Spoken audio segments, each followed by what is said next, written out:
21세기는 위기는 가정의 위기라고 볼 수 있습니다. 부부싸움은 세계 전쟁과 같고 부부 평화는 세계 평화와 같다는 말이 있습니다.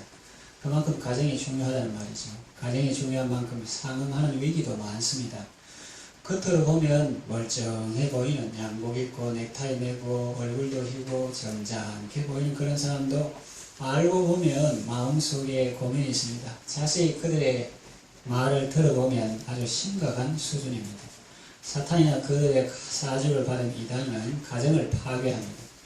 그러나 하나님은 가정을 세워주십니다. 구약성경 룻기서에 나오는 나오미의 가정을 예로 들어 살펴보겠습니다. 먼저 하나님은 가난에서 건져 주십니다. 가정을 이루는데 돈이 다는 아니지만 그럼에도 불구하고 돈은 매우 이 세상을 살아갈 때 소중한 것입니다. 돈이 있어야 생활할 수 있고 돈이 있어야 생존할 수 있기 때문입니다. 나오미 가정에는 처음에는 잘 살았는지 몰라도 모압으로 이민 가서 쫄딱 망했습니다. 남편도 없고 두 아들도 다 죽었습니다. 모압으로 이민 갈 때만 해도 베들레헴 동네에서 제일 잘 사는 축에 속했는데 지금은 아닙니다. 거의 쫄쫄 굶고 지냅니다. 하나님은 이 가정을 가난에서 건져주셨습니다. 하루아침에 그렇게 된 것은 아닙니다. 베들레헴으로 돌아온 이후에도 수많은 날들을 가난과 궁핍 속에 지냈습니다. 그들의 메마른 심령에 하나님의 은혜는 이슬처럼 내렸고 마침내 소낙비와 같은 은혜로 이어졌습니다. 긴 안목으로 보면 결코 긴 시간이라고 할 수는 없지만 그러나 당사자 입장에서 보면 춥고 배고프고 힘들고 심령이 가난한 날들이었을 것입니다. 그래도 소망이 있습니다. 왜냐하면 고향으로 돌아왔기 때문입니다. 모압에 있을 때는 고통도 고통이었지만 늘 불안과 두려움에 사로잡혀 있었습니다. 겉으로는 안 그런 척했지만 속으로는 언제나 조급했고 신앙 양심에 가책도 받았습니다. 그런데 이제는 고향에 돌아왔지 않습니까? 집에 돌아왔고 아버지께 회개했으니 마음은 편합니다. 기도할 수 있습니다. 나오미는 이제 나이도 많고 힘도 약해졌지만 하나님께 기도는 할 수 있습니다. 효부 룻을 위해 기도합니다. 룻도 하나님의 은혜를 구하고 나갑니다. 취직하러 가는데 아무나 일자리 구할 수 있습니까? 더구나 외국인입니다. 말도 잘 안 통합니다. 유대인 가정에 시집 왔으니 어느 정도 기본적인 말은 알아듣겠지만 토박이와 같을 수는 없겠죠. 그러나 하나님이 그 가정을 세우시고 또 그 가정을 가난에서 벗어나게 하는 것은 어려운 일이 아닙니다. 왜냐하면 하나님께는 수가 많으니까요. 하나님은 사랑하는 자들을 위하여 이 땅에서 우리가 상상도 할 수 없는 놀라운 일들을 일어나게 하십니다. 그들이 모압에서 돌아온 때는 보리추수 시작할 때였습니다. 당시에는 슬픔이 너무 커서 몰랐지만은 한숨 돌리고 나서 생각해 보니 그것 또한 하나님의 은혜였습니다. 보리고개 때라면 민심이 흉흉할 텐데 추수가 시작되었으니 사람들의 마음이 넉넉해질 때입니다. 룻이 일하러 갔는데 우연히 엘리멜렉의 친족 보아스의 밭에 이르렀다고 성경은 기록하고 있는데 그 장면을 상상해보면 정말 신기합니다. 베들레헴이 다 보아스의 밭이었겠습니까? 그렇지는 않겠지요. 다른 사람의 밭도 있었습니다. 큰 밭, 작은 밭, 다랑이 밭, 네모밭. 그런데 이상하게 마음이 끌리고 발걸음이 닿는 데가 있어 갔는데 그것이 바로 보아스의 밭이었다는 것입니다. 그렇게 인도하신 것이 바로 하나님의 은혜가 아니고 무엇입니까? 이삭을 줍는데 사람들이 친절하게 대해주고 호의를 베풀어 줍니다. 간식도 많이 주고 이삭도 일부러 많이 흘립니다. 하나님의 은혜는 우리가 생각하는 것 이상입니다. 오늘 집에 가서 적어봐라. 거기 적어보는데 우리가 아는 것은 물론 적겠죠. 그런데 하나님의 은혜는 우리가 아는 것 이상이라는 거예요. 무슨 말이냐? 룻은 자기 앞에 벌어진 일만 알지 자기가 모르는 가운데 저쪽에 주인이 자기 사관들에게 종들에게 사람들에게 하는 말은 듣지 못했습니다. 이쪽에 있는 룻은 저 아저씨가 참 친절하고 이 정말 외국인 노동자를 불쌍히 여기시고 그 정도만 알지 내가 모르는 가운데서 저쪽에서 나를 배려하는 그 말을 못 들었어요. 그 말 무슨 말 했는가? 자기 일꾼들에게 저 소녀를 건드리지 말라. 그리고 이삭을 배에다가 많이 흘려라 그랬어요. 하나님은 우리가 알지 못하는 가운데 우리 주변에 있는 사람이나 높은 지위에 있는 사람들에게 우리의 이야기를 해주십니다. 말 못하고 연약한 우리가 이 험악한 세상에 오늘 이때까지 살아온 것은 다 하나님의 은혜 때문입니다. 하나님은 사탄에게 건드리지 말라고 하십니다. 천사들에게 도와주라고 하십니다. 좋은 사람들을 많이 붙여주십니다. 룻은 일하러 나가자마자 바로 좋은 일자리를 얻었습니다. 일용직 노동자가 아니라 장기 근로 계약까지 맺게 되었습니다. 자기가 억지로 따낸 것이 아니라 사측에서, 회사 측에서 요구함으로 그렇게 된 것입니다. 당시로 표현하면 그래요. 보아스가 내 딸아 이 추수가 끝나기까지 다른 밭으로 가지 않는 것이 좋을 것이다. 그렇게 말했습니다. 사람들이 친절하고 좋고 간식도 많이 주는 좋은 일터였습니다. 물론 요즘처럼 근로계약을 맺고 일당을 받는 그런 일터는 아니었지만은 주인의 전적인 호의로 그 밭에서 이삭을 주울 수 있는 일터였습니다. 그러나 그것도 당시의 나오미 가정에게는 큰 수입이었습니다. 주님이 사랑하시는 여러분, 지금 어떤 형편 가운데 있습니까? 하루하루 먹을 것을 걱정해야 하는 그런 궁핍함 가운데 있습니까? 특별히 과거에 풍족한 가운데 살았다면 지금의 가난과 궁핍은 더 마음을 아프게 할 것입니다. 그러나 여러분에게도 소망이 있습니다. 이제 여러분이 거하고 있는 땅은 모압이 아니라 유다 베들레헴이기 때문입니다. 우생 숭배지가 아니라 예배가 있고 찬송이 있고 생명이 떡이 있는 곳입니다. 유다 그런 것이 찬양이라는 뜻이고 베들레헴 그런 것이 떡집이라는 뜻이거든요. 하나님은 예수님을 통해서 우리를 가난과 궁핍에서 벗어나게 하십니다. 눈물나게 가난하고 궁핍한 우리지만 하나님은 예수님을 통해서 우리에게 은혜를 베푸시고 살아가게 하십니다. 날마다 예수님의 은혜가 우리의 마음을 기쁘게 하고 우리의 마음을 푸근하게 해줍니다. 몸은 피곤했지만 그날 집에 와서 씻고 누워서 낮에 그 주인의 그 호의를 베풀던 그 주인을 생각하면서 나오미도 흐뭇하고 룻도 흐뭇하고 그랬을 것인데 우리가 정말 가난한 영적으로 가난한 이 세상에 살면서 우리 주 예수 그리스도께서 오늘 하루도 베풀어 주신 그 은혜를 생각할 때 얼마나 감사하다 하는 것이죠. 룻이 나오미에게 이렇게 말했을 것입니다. 어머니 그분 너무 좋은 분이에요. 너무나 친절하고 예의가 발라요. 보잘것없는 외국인 노동자 정상 가부 나를 존중해 주시고 남편 없다고 결코 무례하게 굴지 않아요. 나뿐에게뿐 아니라 일꾼이나 사환들에게도 그래요. 그랬을 겁니다. 베들레헴으로 돌아온 나오미 같은 상태에 있는 분이 있습니까? 지금 마라의 고달픈 삶을 살고 있다 할지라도 결코 낙심하지 마세요. 사랑의 하나님이 당신을 이끌어 주시고 예수님의 밭에서 먹고 마시게 하실 것입니다. 가난하십니까? 궁핍하십니까? 살 길이 막막하십니까? 걱정하지 마세요. 원망하지 마세요. 두려워하지 마세요.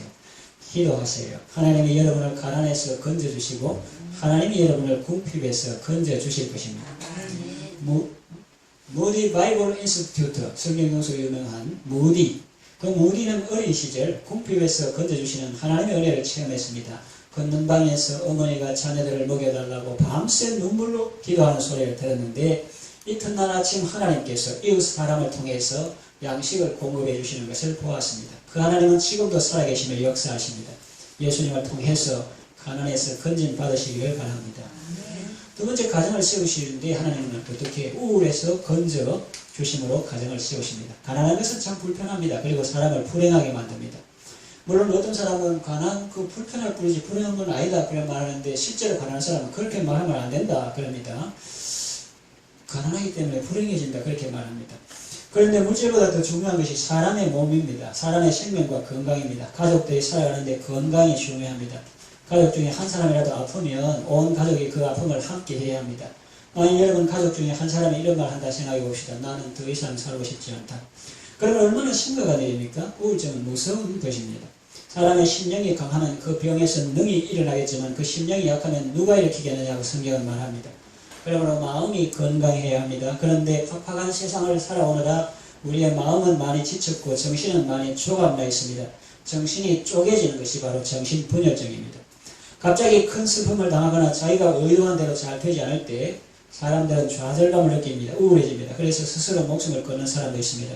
우리나라 연예인이나 영화 배우를 비롯한 많은 사람들이 우울증에 시달리고 있습니다. 사람들은 정도의 차이는 있을지라도 다 우울 증세가 있습니다. 나오미의 경우는 더욱 그러했을 것입니다.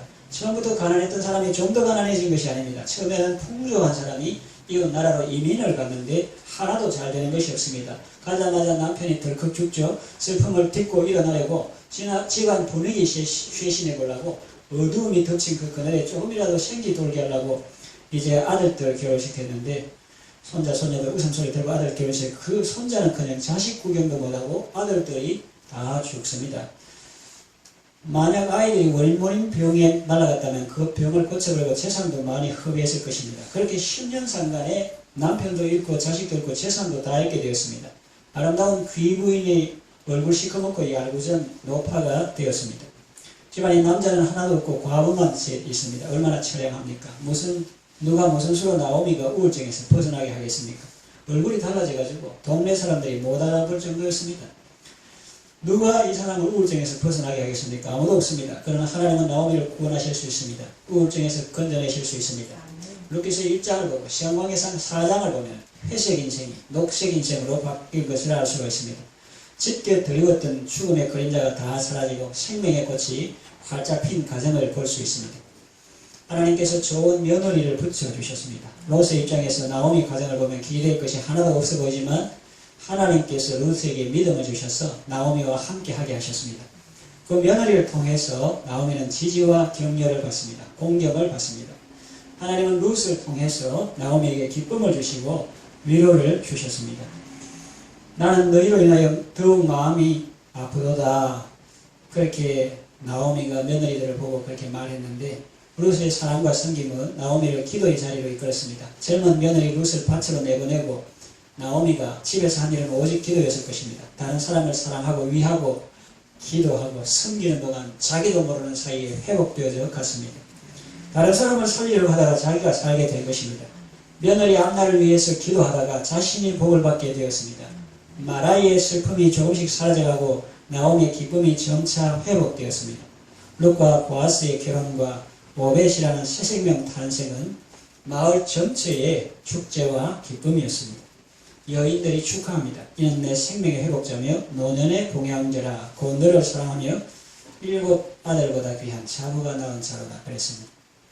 여러분 결혼을 앞둔 자녀가 있습니까? 하나님께 기도하십시오. 그러면 보아스와 같은 배우자를 만나게 될 것입니다. 아멘. 결혼한 자녀에게 아이가 생기지 않습니까? 하나님께 기도하십시오. 하나님께서 여러분에게 기업을 이어갈 오벳을 허락하실 것입니다. 아멘. 파란만장한 삶을 살면서 몸도 마음도 다 지쳐 살아갈 용기가 없습니까?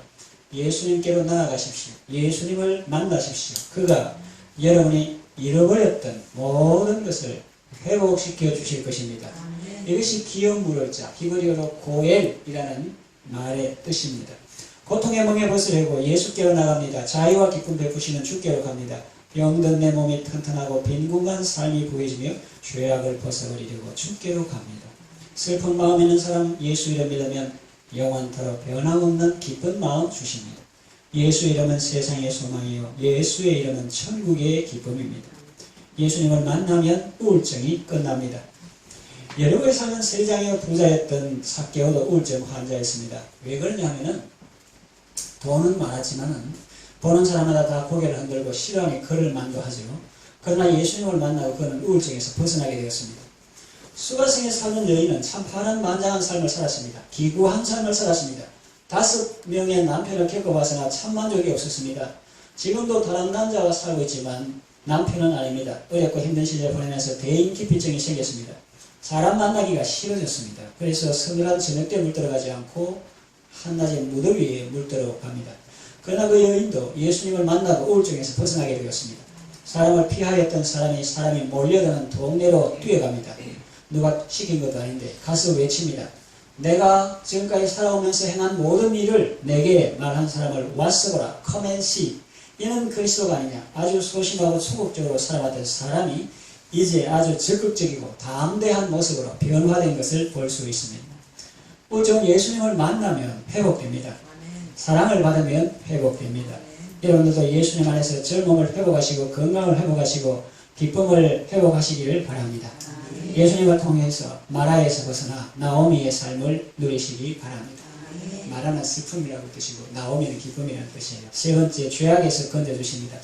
행복한 가정을 위하여 돈도 중요하고 건강도 중요하지만 가장 중요한 것은 영혼이 거듭나는 것입니다. 그것은 지옥 안 간다는 의미 이상입니다. 물론 영혼이 구원받으면 지옥 안 가겠지만 그것은 구원의 결과이지 구원 자체는 아닙니다. 구원은 무엇이냐? 죄의 영향력에서 벗어나는 것입니다. 탐욕과 거짓을 버리고 싫어하는 것입니다. 진리와 함께 기뻐하는 것입니다. 옛 삶의 방식을 청산하고 새롭게 살아가는 것입니다. 그러므로 교회는 영혼 구원을 위하여 기도해야 합니다. 영혼 구원의 우선순위를 두고 말씀을 전해야 합니다. 거듭나지 않은 영혼에게 도덕을 설교하고 윤리를 설교하는 것은 아무 의미가 없습니다. 죽은 사람은 그럴 힘도 없고 능력도 없습니다. 알코올 중독자, 마약 중독자에게 그걸 끊으라고 아무리 해도 안 됩니다. 죽은 사람에게 도덕을 설교해도 듣지를 못합니다. 죽은 사람을 어떻게 해야 합니까? 일단 살려야 합니다. 생기가 들어가면 그 사람이 삽니다. 생명의 성령이 역사하시면 그의 영혼이 살아납니다. 하나님의 신이 그 속에 들어갈 때 죄악을 싫어하는 마음이 생깁니다. 거짓을 싫어하는 마음이 생기고 탐욕을 싫어하는 마음이 생깁니다. 이것이 바로 구원받는 것입니다. 그 모르는 사람은 좀 예수를 무늬만 크리스천하고 왔다리 갔다리 신자, 맹목적인 그리스도, 노미날 크리스천 이런 사람들은 열세 동안 나가서 사는 것이 안 믿는 사람하고 똑같아. 술자리 가고 담배고 그 껍데기뿐만 아니라 속에도 횡령, 배임, 거짓, 탐욕 이런 거 가득하고 다른 점이 있다면 일요일 성경 창수기 교회 왔다리 갔다리 하면 그것만 알고 다른 건 다 똑같아. 그래 놓고 하는 말이 구원받았다는 거지. 어떻게 구원받습니까? 믿음으로 구원받는다는 거야. 믿음으로.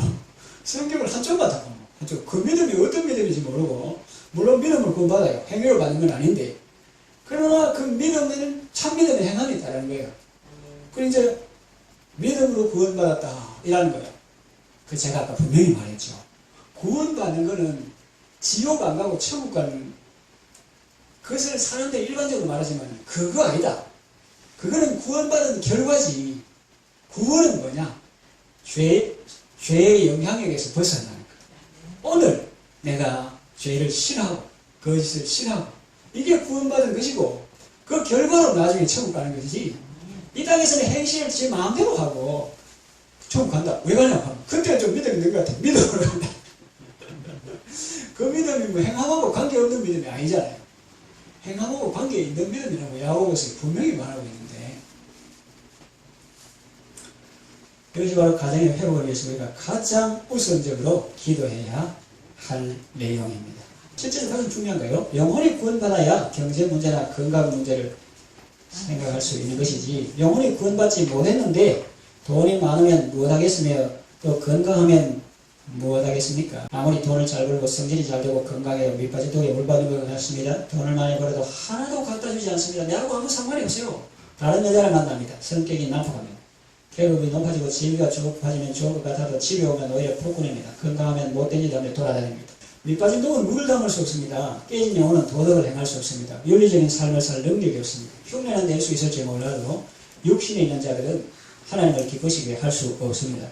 구원받은 성도의 삶은 하나님의 성령으로 살아가는 삶입니다. 이렇게 마지막 부분을 보면은 생명과 기쁨이 충만한 것을 볼 수 있습니다. 새 생명이 탄생하고 이웃 사람이 축복하고 메시아의 축복가 나옵니다. 슬픔의 가정이 변하여 기쁨의 가정이 되었습니다. 마라의 삶이 변하여 나오미의 삶이 되었습니다. 여러분들도 예수님의 이름으로 구원받고 건강하고 복된 삶을 살아가시길 바랍니다. 시편 127편 1절에 여호와께서 집을 세우신다고 했고 하나님께서 가정을 세워주신다고 했습니다. 하나님께서 가난에서 건져주십니다. 뿔에서 건져주십니다. 죄와 죽음에서 건져주십니다. 영혼을 구원해 주십니다. 예수님의 은혜로 여러분의 가정을 세우시고 복된 삶을 살아가시기를 바랍니다.